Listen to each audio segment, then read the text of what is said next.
So this first poem is one that I just finished, and it was inspired by Anita Hill.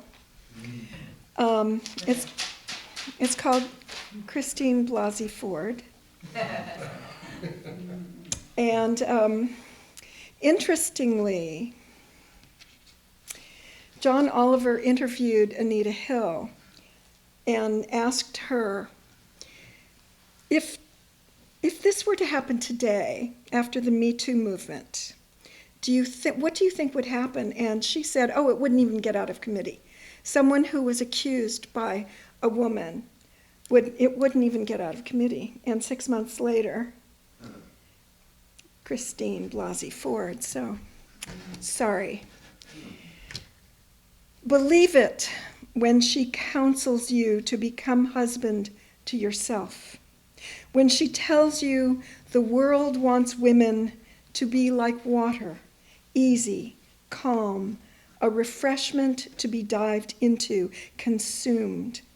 Believe her when she says to flow, nourish, lift, must be done by those who have been dealt a strong hand, one with aces, kings, jacks.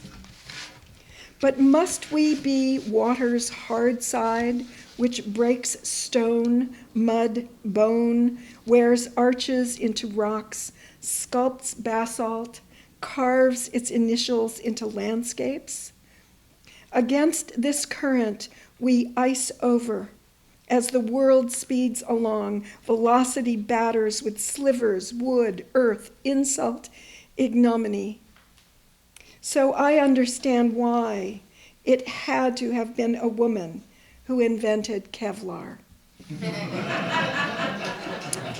And just as an aside, in 1965, Stephanie Louise Kwolek created the technology behind the Kevlar fiber. So the Defiant ones, I have a new chapbook.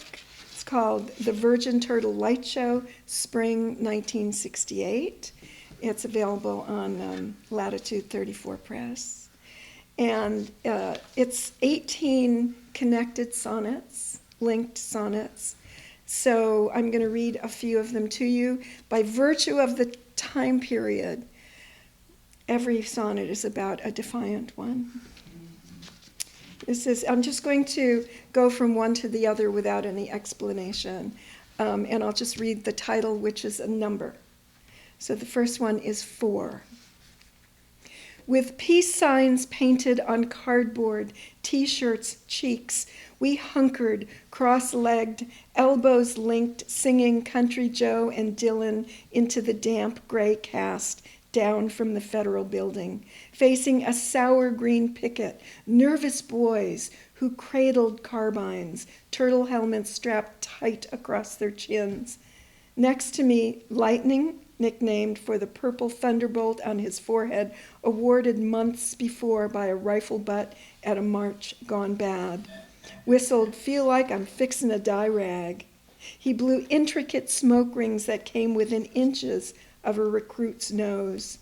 The smoke, or the acid, or the angels on our shoulders made us hope that the image of a waifish blonde placing a daisy in the barrel of a soldier's M16 might cancel out the picture of a monk sitting calmly in flames.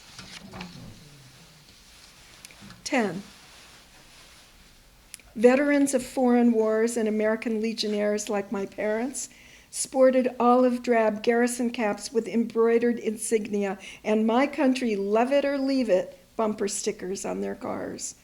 2 decades earlier, they'd lost careers or brothers in the crimson waters of Omaha Beach or the mud and stench at Guadalcanal. They saved cans, reused foil, drank ersatz coffee, went without sugar for that war effort.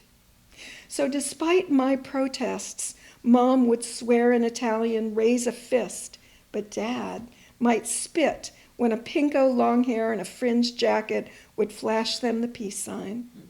They'd proudly unfurl the stars and stripes on holidays, redden at the sight of a peacenik wearing bell-bottoms cut from those colors, shake their heads and sigh at nightly televised footage of the flags that blanketed boxes arriving home from Vietnam at Hickam Air Force Base.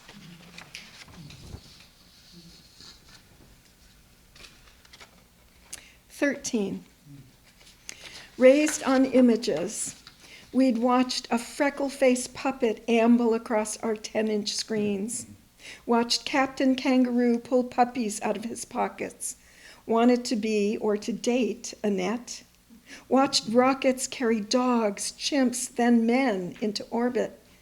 As screens and coverage grew, we viewed in living color as President Kennedy's funeral cortege passed his saluting son, watched Negro students, books clasped to their chest, escorted by troops up school steps, watched baton-swinging cops set dogs and fire hoses on marchers. We witnessed the country split open with riots, blazing, leaving coils of oily smoke and rubble. Then, in dorms and apartments, we watched Operation Rolling Thunder lay a carpet of napalm upon a green jungle. Now, one freak at a time, we stopped watching, talked to strangers, passed panhandle coins from one pocket to another, put a flower behind your ear, sometimes offered a place of crash or a bowl of rice to anyone with empty hands. 16. In Hollywood, teen runaways in granny glasses and suede were persuaded to give head as if it were currency. Boys by the Gold Cup on the boulevard in Las Palmas, girls at the Sunset Grill. They'd hustle enough to score a burger, some downs, and the $10 a night rent at Castle Argyle, where you could get the crabs just sitting on a mattress. Built in the silent era, it had shrouded screen stars' hush-hush lovers. Now its moldy carpeted 10 stories of posh pads housed hard dope pushers, averaged an OD a week. Big Mike ate a bag of Reds when the heat busted in on the cat next door.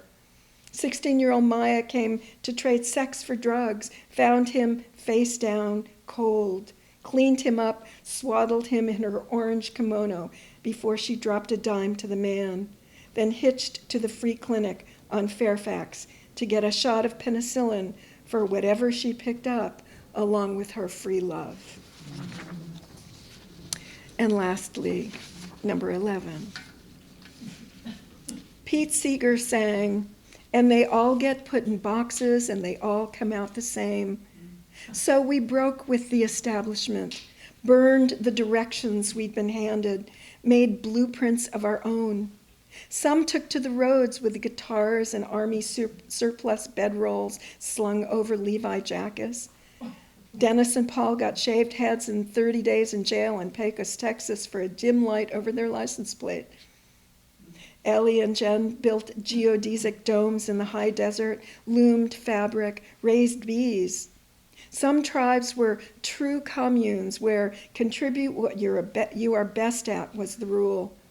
In our house, the hag never paid a cent, but was full of ideas to get by. Go face paint families at the park, or make bushels of pink and green tissue paper flowers. You could give us a dime or $1, or sometimes just a smile. Thank you.